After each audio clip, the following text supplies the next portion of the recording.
السلام علیکم ورحمۃ اللہ وبرکاتہ۔ تعلیم القرآن کورس میں آپ سب کو خوش آمدید ہے۔ اہلاً و سہلاً مرحبا۔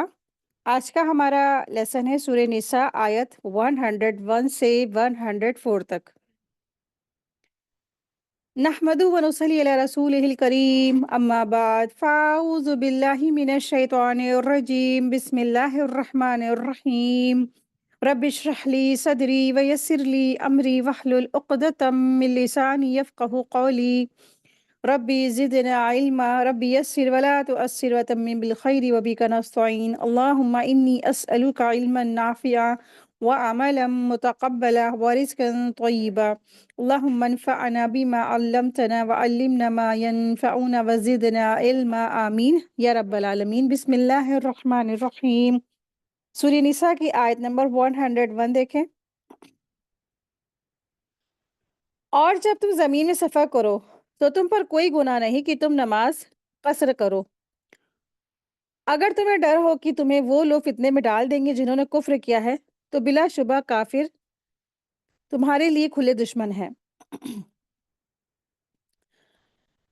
تو یہاں پر اللہ سبحانہ تعالیٰ نے نماز قصر کے بارے میں بتایا ہے کہ قصر نماز کا حکم یہاں پہ اس کے بارے میں تفصیل سے بتایا گیا ہے۔ چاہے جہاد کی حالت میں ہے، چاہے کوئی انسان سفر کی حالت میں ہے، تو اس کو کیا کرنا ہے؟ فرض نمازوں کو قصر کر لینا ہے۔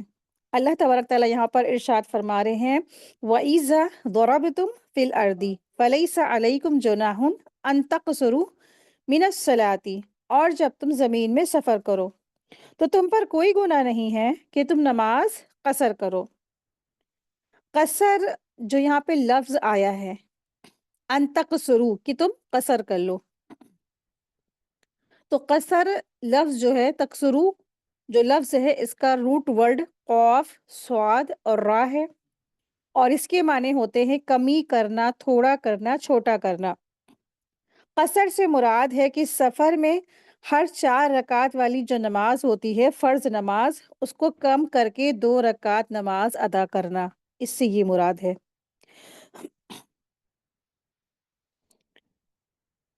جہاد اور ہجرت میں چونکہ سفر کرنا ہوتا ہے، اور پیچھے ہم لوگ جو آیتیں ابھی ہم لوگ نے پڑھی ہیں تو اس میں جو مضمون چلا آ رہا تھا وہ سفر اور جہاد وغیرہ کا اس میں مضمون چل رہا تھا، ہجرت کا مضمون چل رہا تھا۔ اب جب ہجرت کرے گا انسان، جہاد کرے گا، تو ظاہر سی بات ہے اس میں سفر تو کرنا ہی کرنا ہے، تو اس لیے ہجرت کے سفر میں جو نمازیں جو قصر کرنے کا حکم بھی بیان فرمایا گیا۔ قصر صرف 4 رکعت والی نماز میں ہے، یعنی ظہر، عصر اور عشاء کی 4 رکعت کے بجائے 2 رکعت پڑھتے ہیں، ٹھیک ہے؟ تو 4 رکعت نماز جب فرض ہوتی ہے نا، تو فرض نماز میں جو 4 رکعت والی نمازوں کو ہاف کر دیا گیا، 2 کر دیا گیا، اب کیا ہے 2 ہو جائیں گی، 2 پڑھی جائیں گی۔ اور نماز مغرب اور نماز فجر میں قصر نہیں ہے، ان کو سفر میں بھی پورا ہی پڑھنا فرض ہے۔ اگر مسافر کسی مقیم یعنی امام کے پیچھے نماز پڑھے تو اسے بھی امام کی اقتداء یعنی فالو میں 4 رکعت والی نماز پوری پڑھنی ہے۔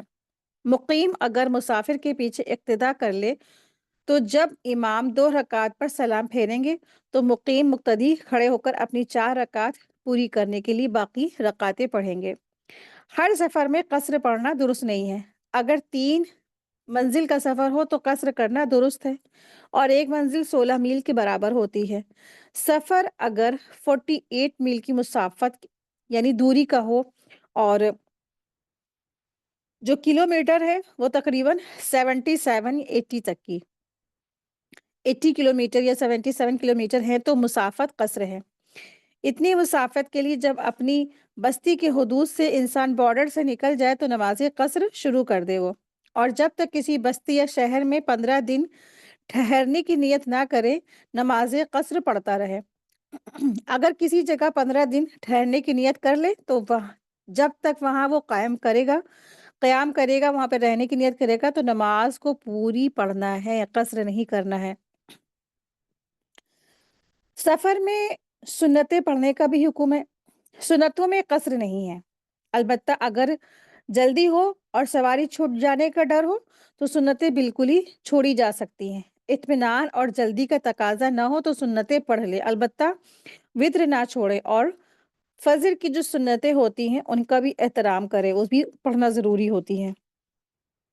حضرت برا بن عازب رضی اللہ عنہ نے بیان کیا کہ میں رسول اللہ صلی اللہ علیہ وسلم کے ساتھ 18 دن سفر میں رہا، میں نے نہیں دیکھا کہ آپ نے سورج ڈھلنے کے بعد 2 رکعتیں چھوڑی ہوں۔ معلوم ہوا کہ سفر میں سنتیں پڑھنا بھی مشروع ثابت ہے۔ قرآن مجید کے بیان سے معلوم ہوتا ہے کہ اگر کافروں نے فتنے میں ڈالنے یعنی تکلیف پہنچانے کا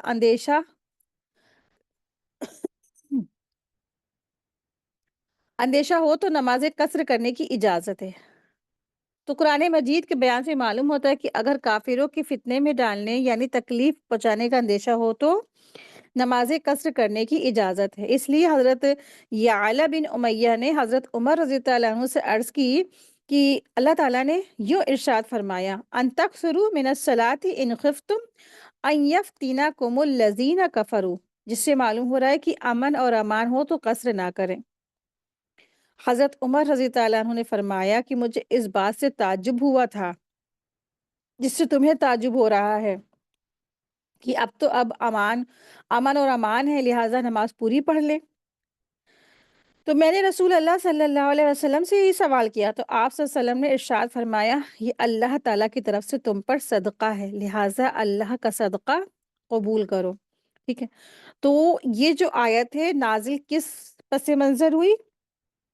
جنگ کی حالت میں ہوئی، اور اتنی چاروں طرف سے دشمنان اسلام اٹیک کر رہے تھے، تو اللہ تبارک تعالیٰ نے نمازوں کو قصر کرنے کی اجازت دے دی، یعنی کہ چھوٹی کرنے کی اجازت دے دی۔ لیکن اب یہ جو فائدہ ہے یہ قیامت تک کی ہمیشہ ہمیشہ ایسے ہی رہے گا، یعنی کہ حکم عام ہو گیا۔ اب انسان حالانکہ جہاد کی حالت میں نہیں ہے، سفر کی حالت میں ہے، تو پھر وہ سفر کی حالت میں رہے گا تو پھر کیا کرے گا؟ نمازوں کو قصر کر کے پڑھے گا۔ تو یہ اللہ کا دیا ہوا فضل ہے، اللہ کا دیا ہوا صدقہ ہے، تو اس صدقے سے انسان کو کیا کرنا ہے؟ فائدہ اٹھا لینا ہے۔ اس سے 2 باتیں معلوم ہوئی ہیں، پہلی یہ کہ کافروں کی طرف سے فتنے میں ڈالنے کی یہ شرط شروع میں تھی، بعد میں یہ شرط نہیں رہی، اور نماز قصر مستقل ایک حکم بن گئی، اور مسافت قصر کے سفر پر ہی قصر نہ رہ گیا، بلکہ کسی قسم کا کوئی خوف اور کافروں کی فتنہ گیری نہ ہو تب بھی 4 رکعت والی نماز قصر ہی پڑھی جائے گی۔ حضرت عبداللہ بن عباس رضی اللہ عنہ نے فرمایا کہ رسول اللہ صلی اللہ علیہ وسلم نے مکہ سے مدینہ کا سفر فرمایا، اللہ کے سوا کسی کا ڈر نہ تھا، آپ صلی اللہ علیہ وسلم نے 2 رکعتیں نماز پڑھی۔ اس سے کیا پتہ چلتا ہے کہ جب امن اور امان بھی آ گیا، اس کے بعد بھی جب رسول اللہ صلی اللہ علیہ وسلم سفر کرتے تو کتنی نماز پڑھتے؟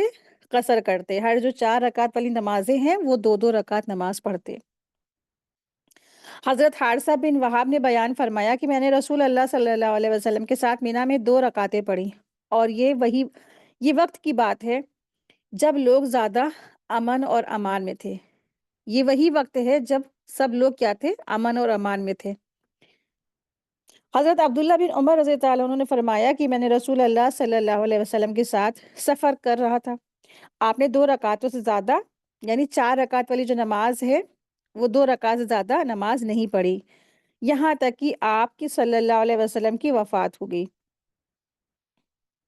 اور حضرت ابوبکر رضی اللہ عنہ کے ساتھ رہا، انہوں نے بھی سفر میں 2 رکعت سے زیادہ فرض نماز نہیں پڑھی، یہاں تک کہ اللہ نے آپ کو اٹھا لیا، اور اللہ تعالیٰ کا ارشاد ہے کہ لقد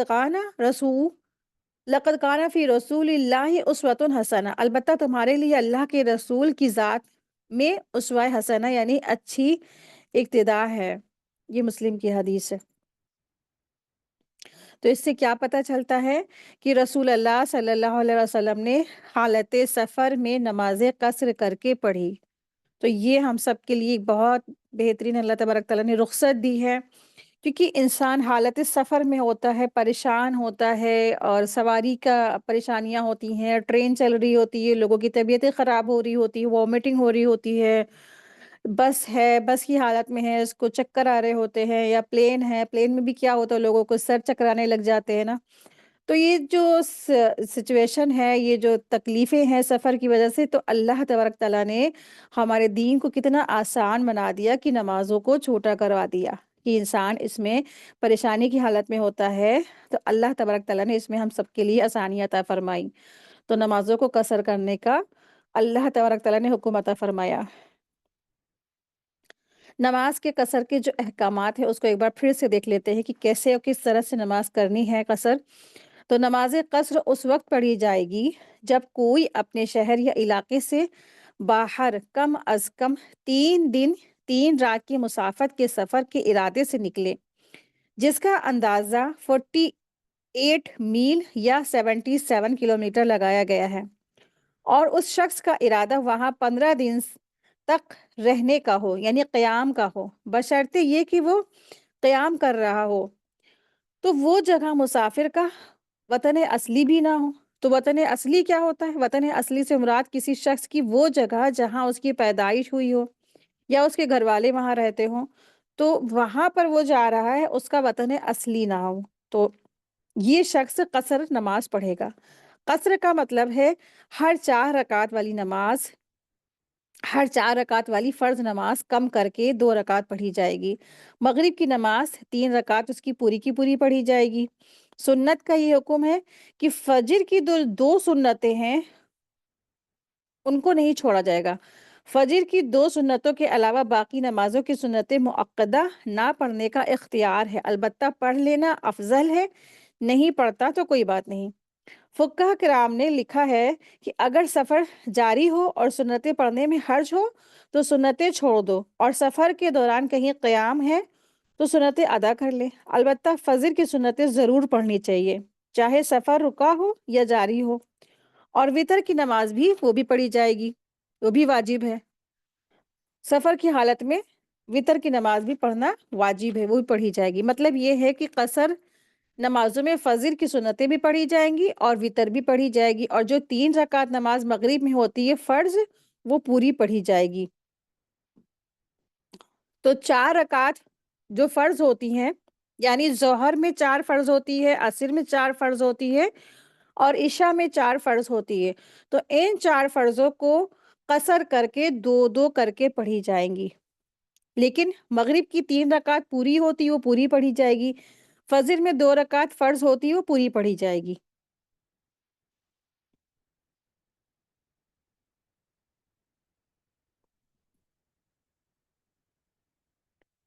سیدنا ابن عباس رضی اللہ عنہما سے روایت ہے کہ نبی صلی اللہ علیہ وسلم نے ارشاد فرمایا، اللہ تعالیٰ نے تمہارے لیے تمہارے نبی صلی اللہ علیہ وسلم کی زبان مبارک سے حضر میں 4 رکعت، سفر میں 2 رکعتیں اور خوف میں 1 رکعت فرض فرمائی ہے۔ صحیح مسلم کی حدیث ہے، حدیث نمبر 1575 ہے اس کا نمبر۔ قصر کی فضیلت کو 2 امور ثابت کرتے ہیں۔ اول یہ کہ رسول اللہ صلی اللہ علیہ وسلم کا اپنے تمام سفروں میں قصر کا التزام کرنا۔ دوسرا یہ کہ قصر بندوں کے لیے وسعت، رخصت اور رحمت کا دروازہ ہے۔ اللہ تعالیٰ کو یہ بات پسند ہے کہ اس کی رخصتوں سے فائدہ اٹھایا جائے۔ نبی کریم صلی اللہ علیہ وسلم نے منی میں امن کی حالت میں 2 رکعت نماز پڑھائی تھی۔ بخاری کی حدیث حدیث نمبر 1083 ہے۔ ان خفتم ان یفتنکم الذین کفروا، اگر تمہیں ڈر ہے کہ تمہیں وہ لوگ فتنے میں ڈالیں گے جنہوں نے کفر کیا ہے، تو یہ بات عرب کے ماحول کے لحاظ سے کہی گئی ہے۔ دارالحرب بنا ہوا تھا وہ، یعنی کہ عرب جو تھا وہ دارالحرب تھا، اور کوئی علاقہ خطرے سے خالی نہیں تھا، اسی لیے حکم دیا گیا کہ خوف کی حالت میں نماز قصر کی اجازت ہے۔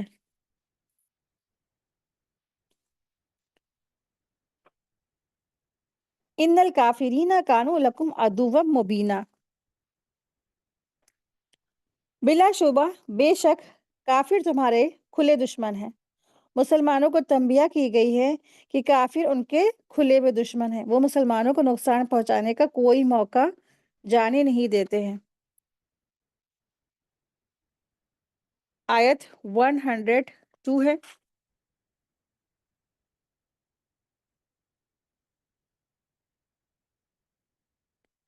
اللہ سبحانہ تعالیٰ یہاں پہ ارشاد فرما رہے ہیں، آیت 102 دیکھیں، اور آپ ان کے سامنے اور جب آپ ان میں موجود ہوں تو ان کے لیے نماز کھڑی کریں تو لازم ہے کہ ان میں سے ایک جماعت آپ کے ساتھ کھڑی ہو، اور لازم ہے کہ وہ اپنا اسلحہ اٹھائے رکھے۔ چنانچہ جب وہ سجدہ کر چکے تو لازم ہے کہ وہ تمہارے پیچھے ہو جائیں، اور دوسرے گروہ جس نے ابھی نماز نہیں پڑھی ہے، بس لازم ہے کہ وہ آ کر آپ کے ساتھ نماز پڑھ لے، اور لازم ہے وہ اپنا سامان حفاظت اور اپنا اسلحہ اٹھائے رکھے۔ وہ لوگ چاہتے ہیں کہ جنہوں نے کفر کیا ہے کہ کاش تم اپنے اسلحے اور اپنے سامان سے غافل ہو جاؤ تو تم پر ایک ہی بار ٹوٹ پڑے، اور تم پر کوئی گناہ نہیں کہ اگر تمہیں بارش کی تکلیف ہو یا اگر تم بیمار ہو تو تم اپنا اسلحہ اتار کر رکھ دو اور اپنے بچاؤ کا سامان پکڑے رکھو۔ بلا شبہ اللہ تعالیٰ نے کافروں کے لیے رسوا کرنے والا عذاب تیار کر رکھا ہے۔ اللہ سبحانہ تعالیٰ نے اس آیت میں صلاۃ الخوف کا حکم فرمایا، پیچھے حکم تھا نماز کو قصر کرنے کا، اب یہاں پر صلاۃ الخوف کا حکم ہے۔ نبی کریم صلی اللہ علیہ وسلم کے ساتھ جنگ کے خاطر سفر کے دوران ان صحابہ کی خواہش ہوتی تھی کہ آپ صلی اللہ علیہ وسلم کی امامت میں وہ نماز ادا کریں، تو اس آیت میں اس طریقے کا بتایا گیا ہے کہ ساتھیوں کی نصف یعنی آدھی تعداد آپ صلی اللہ علیہ وسلم کے ساتھ نماز میں شریک ہوگی، اور آپ صلی اللہ علیہ وسلم آدھی نماز کے بعد تشریف فرما رہے اور وہ ساتھی اپنی نماز مکمل کر کے چلے جائیں۔ تو ان کے نماز پڑھنے کا طریقہ بتایا ہے۔ پھر اب باقی ساتھی آپ صلی اللہ علیہ وسلم کے ساتھ نماز میں ایسے شریک ہو جیسے تاخیر سے آنے والے شریک ہوتے ہیں۔ آپ صلی اللہ علیہ وسلم بقیہ نماز مکمل کر لیں، سلام پھیر دے، اور یہ ساتھی بعد میں اپنی نماز مکمل کر لیں۔ نماز کے دوران ان کے سامنے ان کے اپنے اسلحے اور سامان دفاع کو ساتھ رکھیں تاکہ کفار کوئی جارحیت نہ کر سکے، یعنی کہ کوئی چالیں چل نہ سکے وہ۔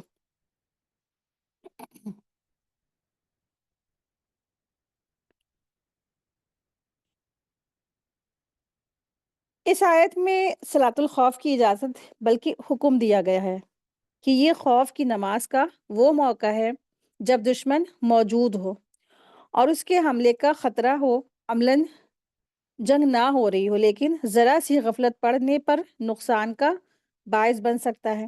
ایسے حالات میں اگر نماز کا وقت ہو جائے تو صلاۃ الخوف پڑھنے کا حکم ہے، جس کی مختلف صورتیں حدیث میں بیان کی گئی ہیں۔ مثلاً فوج دو حصوں میں تقسیم ہو گئی، ایک حصہ ایک گروہ دشمن کے بالمقابل کھڑا رہا تاکہ کافروں کو حملہ کرنے کی جسارت نہ ہو، ہمت نہ ہو، اور ایک حصہ اس نے آ کر نبی صلی اللہ علیہ وسلم کے پیچھے نماز پڑھی۔ جب یہ گروہ نماز سے فارغ ہو گیا تو یہ پہلے کی موجودہ مورچہ زن ہو گیا، پہلے کی جگہ پر وہ مورچہ زن ہو گیا، یعنی کہ اس نے مورچہ سنبھال لیا، اور مورچہ زن حصہ نماز کے لیے آ گیا، یعنی کہ جو دوسرے جو گروپ تھا وہ سیکیورٹی کے لیے کھڑا ہوا تھا، وہ گروہ آ کے نماز کے لیے شامل ہو گیا۔ بعض روایت میں آتا ہے کہ آپ صلی اللہ علیہ وسلم نے دونوں حصوں کو ایک ایک رکعت پڑھائی۔ اس طرح آپ صلی اللہ علیہ وسلم کی 2 رکعت اور باقی فوجیوں کی ایک ایک رکعت ہوئی۔ بعض روایت میں آتا ہے کہ 2 رکعت پڑھائی۔ اس طرح آپ صلی اللہ علیہ وسلم کی 4 رکعت اور فوجیوں کی 2 رکعتیں ہوئیں۔ نیز بعض میں آتا ہے کہ ایک رکعت پڑھ کر اتحیات کی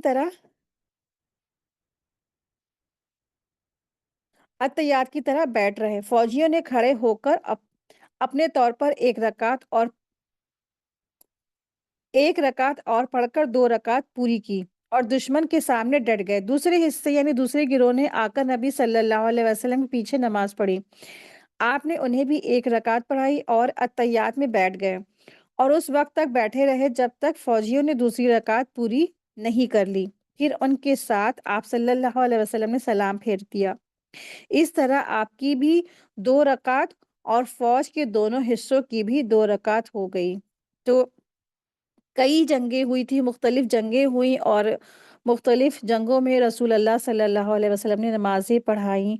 تو بہت ساری احادیث ہیں، 3 یا 4 طرح سے رسول اللہ صلی اللہ علیہ وسلم نے نماز پڑھائی ہے۔